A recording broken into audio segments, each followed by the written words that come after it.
Welcome everyone to Zoom into Books this afternoon. We are having our Spring Fling Author Celebration. And this afternoon we have two of our wonderful middle grade authors with us, Jan Thornton Jones and Dave Shelton.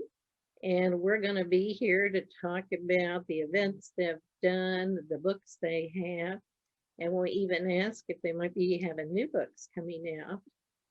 So, Jan, we're going to start with you. Jan's won several book awards and has authored several books.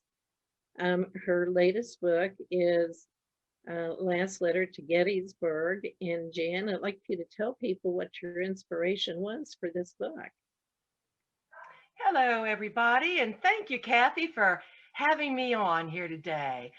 I'm an old teacher, I like to tell everybody, meaning I'm a retired teacher, but I taught a number of different grades, but spent most of my time in the early childhood education. But I'm very avid about history. I love history, and I really feel that our children are not getting enough history. I know at this particular time, history can be a little controversial. And there are those who truly believe, and everyone's welcome to their own opinion, but there are those who truly believe that we need to erase all history. Well, I am very much against that. I believe that we need to learn from history. It's something that gives us roots. It shows us where we have been, and it also shows us how to learn from the past. So although all history is not beautiful, it's still our history. And so I'm very, very much passionate about children learning about our past. As for the Civil War, I just really have a love for that period. My husband does as well. We were, at the time that I wrote this book many years ago, we were actually doing a little bit of a tour of Civil War battlefields and such. And I love Gettysburg. I love reading about the stories of Gettysburg. I must admit, I'm not really all that crazy about reading about the battle and the number of troops and who flanked who and all that sort of stuff. It kind of goes over my head. But honestly, I love to read the love stories, the stories of families who were affected through the Civil War. And in fact, my own family, I'm originally from the South, and my family was from Alabama and Texas. And I actually have two great grandfathers that fought on the side of the Southern Army, on the wrong side, but on the Southern Army side for the Civil War. And even though by today's standards, we look back and say that that was the wrong side of the war, there's still bravery, there's heroism, there's just a love of history for both sides of the war that I really do think we need to acknowledge. And that's why I wrote this book, Last Letter to Gettysburg. It's about a young boy who lives in Gettysburg following the Battle of Gettysburg. His father has gone off to war. He is fighting on the Union side with the Pennsylvania Regiment. His father has written a letter to him. And as it turns out, it's his father's last letter, because we find out later that his father has died in the Battle of Fredericksburg. But the boy treasures that last letter from his father. And part of my book is that last letter. And part of my book is the young boy, Levi's story, as he and his mother are going through their day-to-day lives in Gettysburg. As the story proceeds, we see that he is looking forward to the dedication of the Gettysburg Cemetery, with several prominent speakers coming and President Abraham Lincoln. And Levi is so excited that he might be able to meet Abraham Lincoln. And so as the story proceeds, we even see little bits and pieces of what is now known as the Gettysburg Address in this book. So there's a lot of history, a lot of love of patriotism and country. And I think it's an important book for our young people and even our adults for this day and age. Thank you, Jan. It is an important book, and I'm glad you spoke to erasing history. That just is an incredible thing to so many people. And Jan's books and Dave Sheldon's books, excuse me, are available on Amazon, on headlinebooks.com. And each of these authors have websites, and the links will be posted in the Facebook comments. Those of you who are joining us on Facebook today, if you have questions for the authors, please type them in the comment section, and we'll make sure to get all your questions answered. So Dave, I'd like for you to share your inspiration for Bag Boy and Sweet Slob. Well, it's nice to be here too with you guys. And mine wasn't as, how would we say, as dramatic as hers was, but it was still fun. It was basically because, you know, I work in comedy and horror and thrillers and just things that are fun in the entertainment industry. So this particular book came about because my ex-fiance and I, who were living together at the time, we were like Mutt and Jeff and the odd couple, but we definitely complemented each other. So one day, and she's like a total slob, like I call her a border hoarder, but she's so sweet. And one day I was just sitting writing something and she had stuff all over the apartment, on the floor and everything. And I go, oh my God, you're such a slob. And she would come back at me and say, well, you're like a bag boy. And I said, what do you mean by that? Said, you have bags everywhere. And it was because we would go to a lot of events, like red carpet events or Comic-Cons and things like that. And they'd always give you swag bags and gift bags and I said, you know what? I'm really into recycling and I'd hate to just throw these bags away. So I said, let's repurpose them. And that's where the name Bag Boy came from. I said, well, okay, well, you're a slob, but you're kind of sweet. So that's where Sweet Slob came from. And I just sat down and said, you know what? I'm just going to write a story about us called Bag Boy and Sweet Slob. And that was the impetus and inspiration for the book, simply.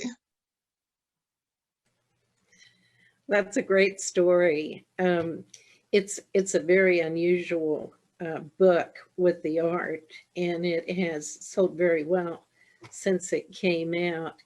And it's also interesting that both these authors live in West Virginia. And as we were warming up before the program started, they found out that they're almost neighbors, which is typically West Virginia. Well, I came to West Virginia from Los Angeles. I know. And that's quite a story in itself. Can you tell us how you landed in Sistersville, West Virginia? Yeah, it's definitely interesting. I had been in LA for 30 years. I'd worked on a lot of projects and a lot like TV shows like Everybody Loves Raymond. I was with National Lampoon. And I had set up 2 projects with Amazon. So I have 2 shows on there right now. And I said, you know what, with the way LA's becoming with the traffic and the crime and everything, I said, I just need to get out of there. So I started my career in journalism back in New Jersey for a newspaper, and I worked for Tiger Beat magazine as a cartoonist and writer. So I said, you know what, I'm just going to find a paper somewhere and go off and write. And it just so happened that a paper here in Sistersville was looking for an investigative features reporter. I applied, sent my resume. Next thing you know, I'm hitting the road, and I took a road trip to Sistersville, and I've been here like 17 months now. But before that, I moved my sweet slob, Tammy, to New Jersey. So we just kind of, so yeah. What ex-boyfriend or fiance moves their ex all the way across the country? So, Not many. Not many. Not many, that's right. And I just fell in love with, I don't write for the paper anymore because I've been just transitioning to other things. I've done a lot since I've been out here. And yeah, I just fell in love with it and the serenity. And you could still do with the internet international things. You don't have to just be in LA to get a movie made or to get a project out there. And then I was at the Sistersville library. This was before Sweet Slob came out. And I was talking to the librarians who I become friends with, and they showed me like some children's books. And one of them happens to be from Headline Books. And it was the Trotter, what is it? Trotter and Dog or something, whatever. Yeah. Trotter and DOG. Yes. Yeah. And I said, oh my gosh, that's cute. I need to contact the publisher. And then I sent off my manuscript, and 12 years later, Kathy contacted me. It didn't take that long. I'm kidding.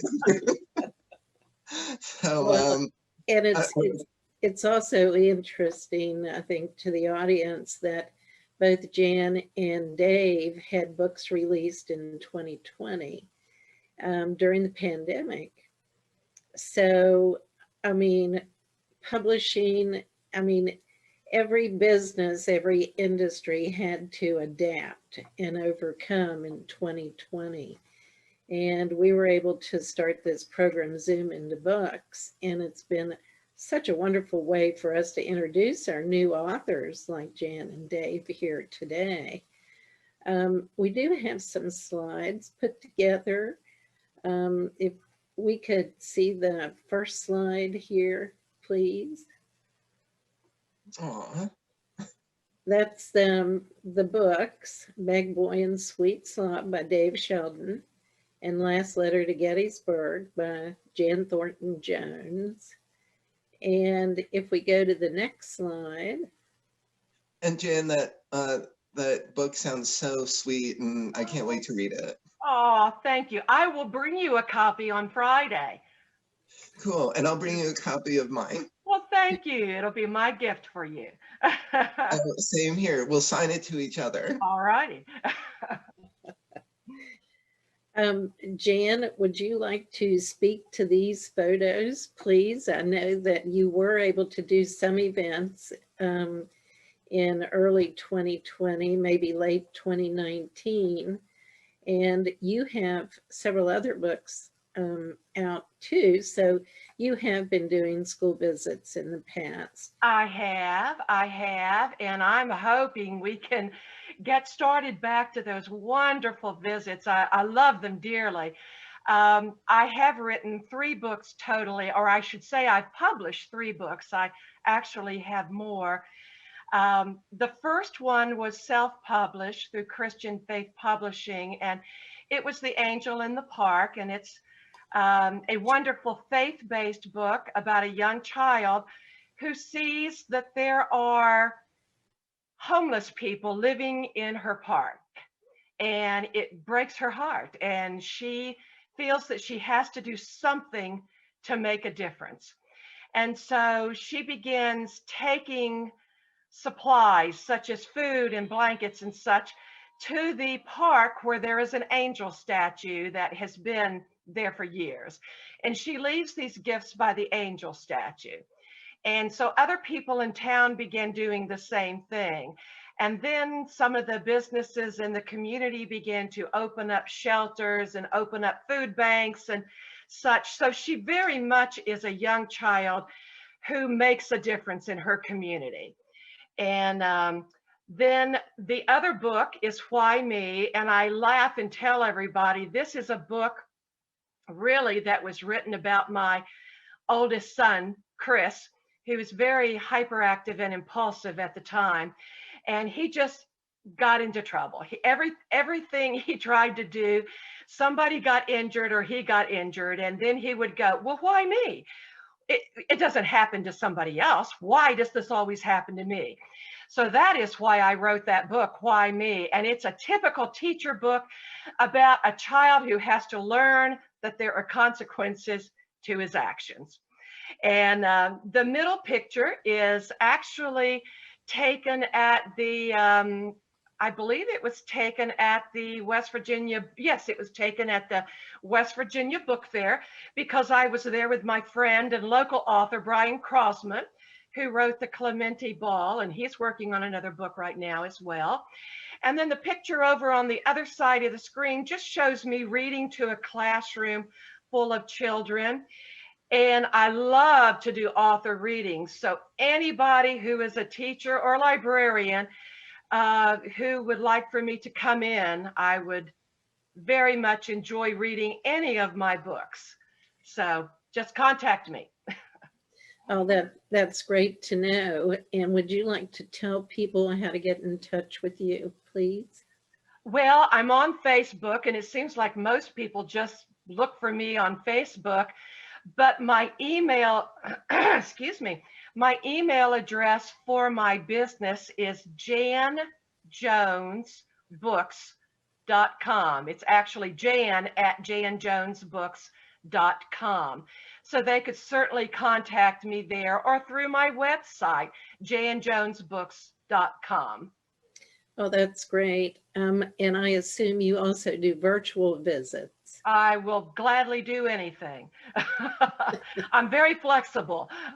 Well, it's nice that the authors can adapt. And now that school's back in for quite a few states, actually across the country, I think. Yes, It's making it nice. Now, do you teach at all now, Jan, or are you retired? I am totally retired. I retired a little bit early from pre-K.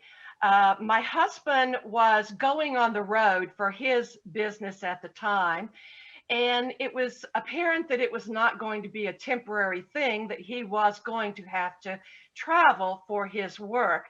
And so for the last 10 years of my husband's retirement, we actually did travel from South Carolina, North Carolina, Alabama. We spent time in Tennessee, time in Michigan, and time in Kansas City.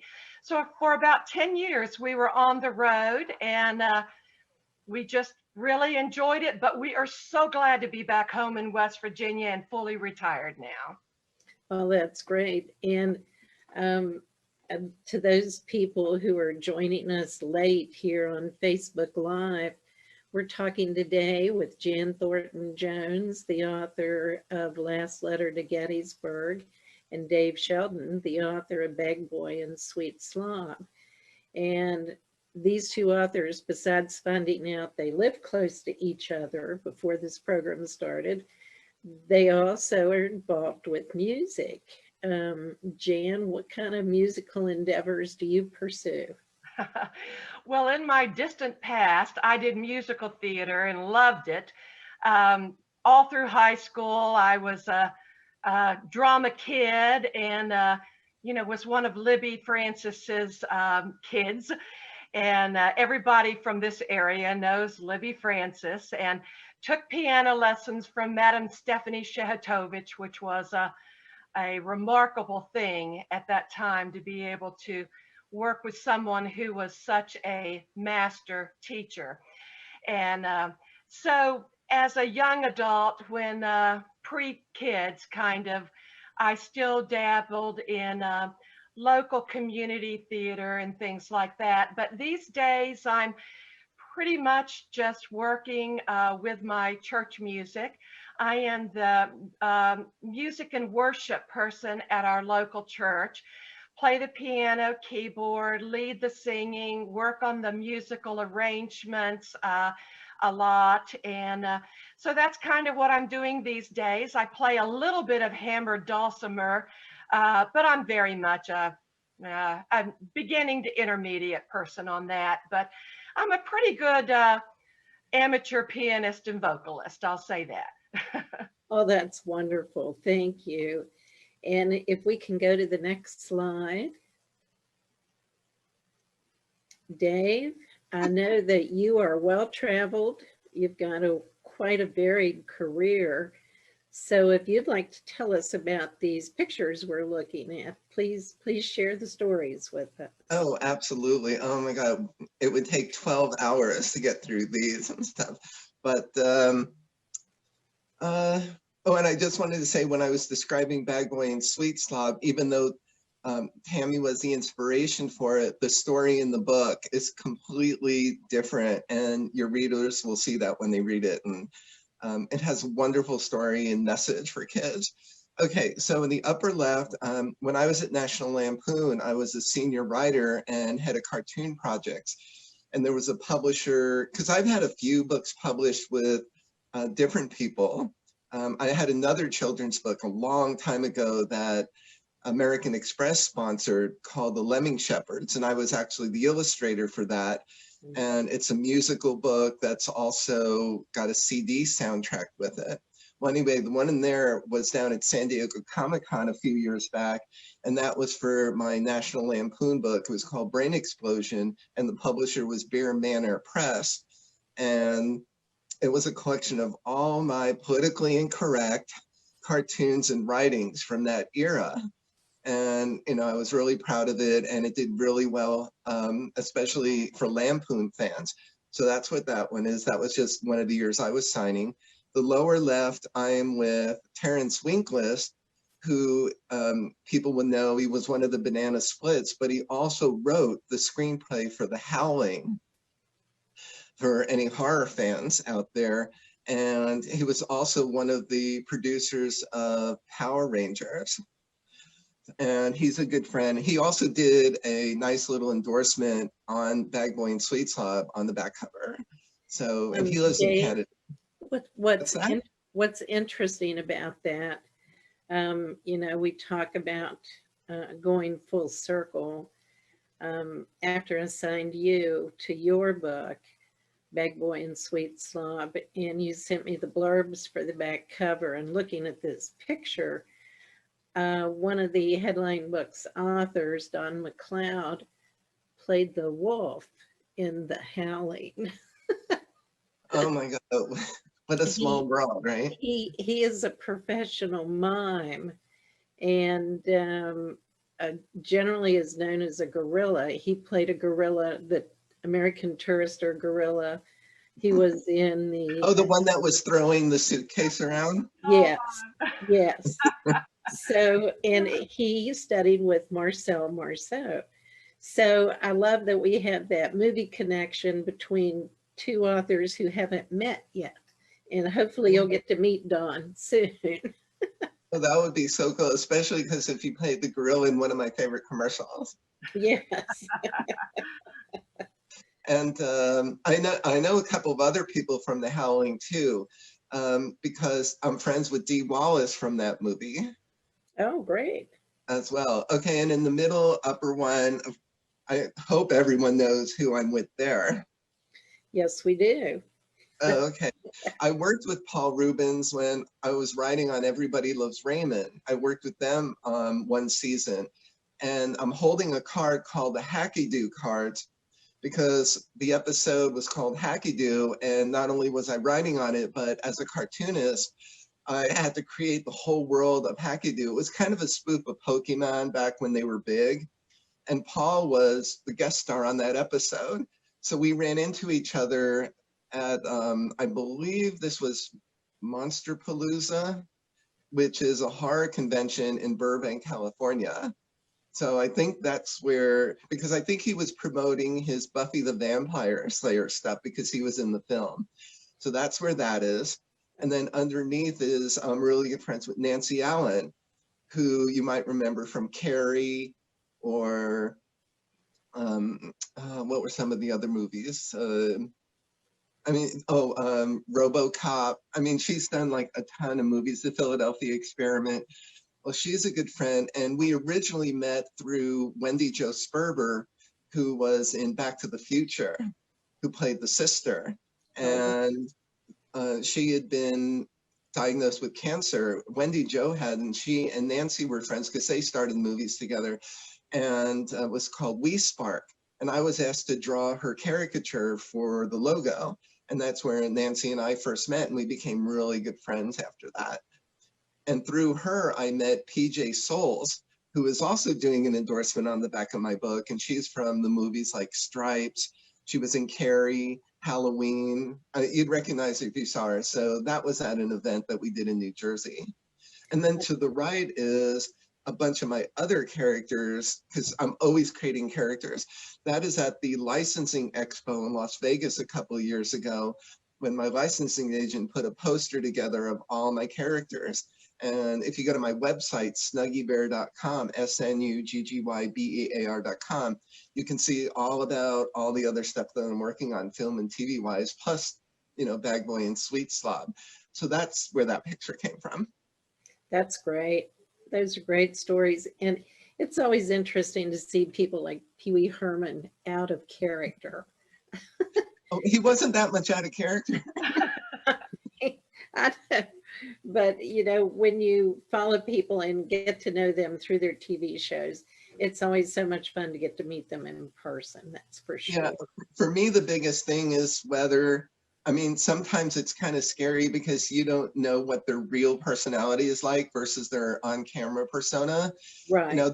There's a lot of people that I admired over the years, and then I meet them and they wind up being horrible people because they're human, but then they're not very nice. And what they play in a movie or on TV is not who they really are. And to me, that's the biggest disappointment. I try to be myself through everything, and helpful and fun and goofy and nerdy, but what you see is what you get. I don't pretend to be something I'm not. And that's the biggest disappointment sometimes in Hollywood. For some fans, that's a huge disappointment. That's true. Let's move to the next slide. And here's some more experiences of yours, if you'd like to tell us about it. Okay, the one on the left, playing at a festival in California, and believe it or not, it's a moonshine festival. And I thought West Virginia was the home of moonshine, but it actually had a moonshine festival in California. That's great. I'm glad Yeah. it spread around. I tried one sip of it and I thought my throat was going to explode. I could have blown fire with it. That was the one and only time I tried moonshine. Sorry, Jan and local West Virginians, but I wimped out on the moonshine. But that's where that was, and it was a lot of fun. And in the middle, a really good friend of mine you probably recognize is Scott Baio from Charles in Charge and Happy Days. Yeah, absolutely. He has a wonderful charity for special needs, and he invites me every year to play in his golf tournament, and so that's where that was. And then underneath that is me with Martin Kleba, who you might know from Pirates of the Caribbean. And he and I have been like best friends for years. And I actually wrote one of my shows that's on Amazon, Professor Creepy Scream Party, for him. But when we were shooting it, he was stuck in Minnesota in a snowstorm. So I had to get someone for the pilot, but he's going to be starring in the full series when we go to series. And I've written like 2 or 3 other things in a film for him as well. And then on the right is another friend, David Naughton, who you might know from American Werewolf in London. But one of the coolest things that I think he did is he was the Dr. Pepper guy, if you remember the commercials. Yes. So that was another golf tournament that I played in for another friend in Palm Springs, Fred Williamson, who was a football player for the Oakland Raiders, and then he became an actor. So those are, just some of the things that I did in California. That's great. You said you'd written several things for Amazon. Can you tell us about those? Well, for Amazon TV, yes. I have 2 shows. One's called Against Type, and it's a sitcom that I produced, directed, and wrote to star Stephen Furst from Animal House, who was a friend, and Roland Kickinger from Terminator and Son of the Beach, and a very young Jeanette McCurdy, who was in Nickelodeon, and she became one of the biggest stars for them in iCarly and Sam and Cat. So I was able to get that. We almost had it sold as a full series. The pilot ran on NBC, And we really thought we had a deal. That's part of the things about Hollywood is you never know. You have the greatest thing or the worst thing, and it could be either picked up or just kind of passed over. But I was really proud of it. And then Amazon loved it, so they picked it up and you could see the pilot on there. And then the other show is Professor Creepy Scream Party, which is, I've always loved horror, and I write a lot of horror in my screenplays and things. So I decided to put a variety show, kind of like a late night horror show, but for kids. And so when we went and shot the pilot for that, I got some of my horror friends in the industry, like Charlie Chiodo, who did Killer Clowns from Outer Space, and Leanne Curtis from 16 Candles. Her daughter plays the lead in our show, and Jennifer Lyons, who was in Married with Children and things like that. So it's a fun show. So those are the two I have on there right now. That's fascinating. If we can go to the next slide, please. And just to, for those of you who have just joined us, we're here on Zoom into Books during our Spring Fling author celebration with Dave Sheldon, author of Bag Boy and Sweet Slob, and Jan Thornton Jones, author of Last Letter to Gettysburg. Dave, I know that you said you have published, you have several other books published. Your books came from your work. I mean, what came first? Did you're an actor, you're a musician, and then the books? Well, I'm not really an actor, I'm a voice actor. You know, Okay. on camera, I did one independent movie back in 1981, and it was awful. I was like, I'm so not like an on-camera regular actor, but give me voiceover work, and that's another thing. But we were brought in from, because I grew up in New Jersey, and I went to the New School in New York after finishing University of Florida, and I was meeting some other filmmakers, and someone from Ohio asked us to come out to Brecksville, Ohio, and Jan might know where that is. It's right outside of Cleveland, and make a horror movie. But oh my gosh, it was worse than living in oblivion. First of all, the director was a Nigerian guy who I don't even think he had legal papers to be in America.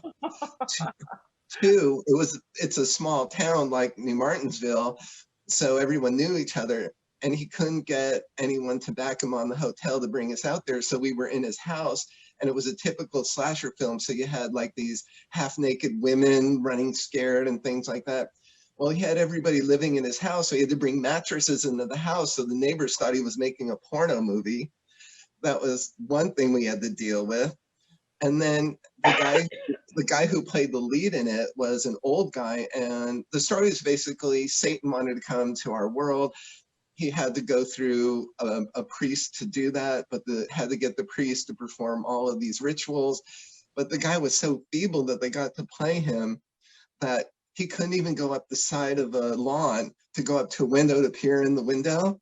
So they had to use a rope to pull him up the side of this little incline and stuff. And then when he was fighting with the victim, he got hit in the noise, and we had to stop for a while because he couldn't breathe. It was awful. And I was hired, and I had long hair back then because I was playing in rock bands too. And I said, what am I playing? He says, you're playing a cop. I said, what kind of cop? Oh, a uniform cop. And I said, with long hair? I go, what patrol unit would allow you to have long hair outside a police academy and stuff? And he goes, oh, no one will care. Very realistic. So that's the only time I did an on-camera acting thing. Well, it's amazing. And you know, I've always said when kids are in school and they have career day, they bring in doctors, lawyers, nurses, firemen, the typical things. And there are so many opportunities. There's so many different avenues of work that's creative, that and that may be one um, downfall of going to a rural school because they don't get that outreach that you can get in the major cities. We have many, many benefits for our small schools. But during career day, one child was asked, what would you like to be when you grew up? And she said she wanted to be the person that stood by the pool and said, "Here's Shamu" at SeaWorld. And, they don't introduce oceanography or animal science, and particularly graphic arts. I know with the advent of technology, graphic arts has taken off so much in the last 10 years, but definitely in the last 5. Oh, I'm And so grateful for technology. And that's what helps me with everything. I don't know how I survived before that. Well, I mean, I did, but still, it's made everything so easy. And just quickly, I wanted to say, because you're mentioning school and Jen was a teacher, I just found out the other day, and this is so sad, you're talking about rural areas with so few kids these days, but not even just because of COVID and the lockdowns and the Chinese virus, is I just found out Hayden City's high school might close because there aren't enough kids coming up through elementary school to keep the school open. They only have 6 kids, I found out, in the 5th grade. oh, wow. Well, the pandemic, I'm sure there's going to be fallout from that because everybody's been homeschooling. The virtual learning. Jan, what's your opinion on virtual learning? Well, I think it's better than nothing. Yes. But I truly believe that there needs to be a hands-on approach. I think it's hard for some children to be able to pay attention and to really apply themselves online. And I think in a classroom where you have a human being who is encouraging them and helping them and making things exciting and interesting and hands-on, that's just the better way to do things. On the other hand, whoever, would have believed that we would have had a pandemic and that children could not go to school. So certainly better than nothing. And hopefully this will come to a good blend, that they will be bringing guests into the classroom virtually, people like you and Dave, Right. To talk about what's going on. Right. The sad thing is, and I know a lot of parents with kids, and and I've been dealing with here. That's one of the reasons. Here's an announcement. I'm going to be running for state delegate next year. Good for you. West Virginia, because people are telling me towns are dying here in West Virginia, and my district is no different. And a lot of the parents are saying their kids are failing. I've been looking it up. The average grade point level for high school and elementary school kids is down to like a 63, 64, and D's and F's. And it's not just here, but it's nationally. And I think a lot of it has to do with the lockdowns and virtual learning, because like Jan said, they're not paying attention. They're just sitting in front of the computer screen, and they'll fall asleep, or if the broadband isn't good enough for them, especially out here, and that's a fault of a lot of area, then they're not learning anything. It's going in one ear, out the other. They're texting while they're online. They're just doing everything but learning their lessons. And then they're not following the homework.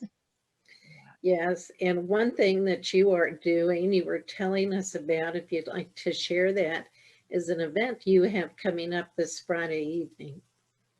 Oh, okay. Well, it's actually Friday all day. Thank you. Friday all day, sorry. It's a short film festival that I put together, and it's going to be at the Hayden City Public Library, even though I call it just library. And it's in Hayden City, April 9th, Friday, from 11 a.m. to around 6 p.m. And I said to myself, with all the storefronts being empty and without opportunities, there's not enough of the arts here. There's not enough culture. It's just stagnating. I said, let me do something. And people were so responsive. So what I did is I went out and got some local sponsors. from Sistersville, and actually one from California. And they'll be able to see all of them on the website. And I said, you know what, let's just do something. So I put it out on Film Freeway, and it's called the first annual Ohio River Valley Short Film Festival. And I thought that would be a great name because it covers the Ohio River Valley where we are. And Payne City Library was so responsive, and they said we can have it there. And we got films from as far away as Australia and as close as Payne City. So we have wonderful. And from Pittsburgh and California, so pretty much all over the world submitted to this, and it's all going to culminate this Friday. So when people come, the shorts will be showing all day long? Yes, How does the it doors work? open at 10 and the screening start at 11. And who votes? Do the people who come vote, or? Oh no, we already had a voting committee. Oh, good. Okay. And so the awards are all set up. I'm not announcing who. They're going to have to like find out at the award ceremony. But they've all been notified that they won something. We just didn't tell them what they were. We teased them a little. Oh, that's terrific. And it's, once again, another wonderful community event. And now with COVID loosening up a little bit, hopefully you'll get a good crowd. I know people are ready to get out and do things. Oh my gosh, everyone is just so crazy. And I mean, it pents up their emotions and they explode. And that's what's happening around the country. That's one of the reasons I wanted to get into the political scene, not being a regular politician, but I probably know more about the Constitution and political stuff than most people in office, because I care Good. about people and I want to get things done. Yes, that's good. My least favorite word is patience, because every time there's someone to say, be patient, you know nothing ever gets done. And you might want to give us a little background on the Wellsburg Inn for those who don't know. Oh, on the Wells Inn? Yeah, the Wells Inn. Mhm. It's a historic hotel built in the 1800s by the Wells family and two sisters, the Wells sisters, who pretty much started the whole town. And the hotel became so iconic. Presidents and celebrities who would tour up and down the river, the Ohio River, would stay there. But it changed hands over the years and kind of went down in quality. And it's sad because what happened was someone from New York came and bought it and pretty much ruined it. I'm not going to say their names or anything, because it's just sad what they did to the hotel. And then when I moved in there, it was pretty much gone, but it was still kind of fun staying there. If you don't mind little furry creatures. Oh roaming gosh, around. most And of us do. I'm not going to tell you what kind of furry creature is. I'll leave that to you guys. Well, you know, West Virginia also has a nickname in paranormal and UFO lore. It's called Spooky West Virginia. Yeah. We've got Mothman and quite a few other, Flatwoods Monster. I've seen the movie. Yeah. So, but I want to encourage everyone watching today to contact Jan and Dave. They'd love to talk with you or your classroom, your book club, homeschool groups, libraries. We know that we are starting to get to do in-person events. You can contact both these authors through their websites, or if you can't find them, just go on the headlinebooks.com website. You can meet both of these authors talking specifically about their books on our YouTube channel, Zoom Into Books YouTube channel. You can subscribe. It's free. Please do. And you can read their long bios on zoomintobooks.com. So I hope you all have a happy week, And thank you, Jan. Thank you, Dave, for joining us today on Zoom into Books. Oh, you're welcome. And Kathy. anyone that wants to get hold of me, please go through Kathy. No problem. We can do that. Thank you all. Thank you very much for joining us.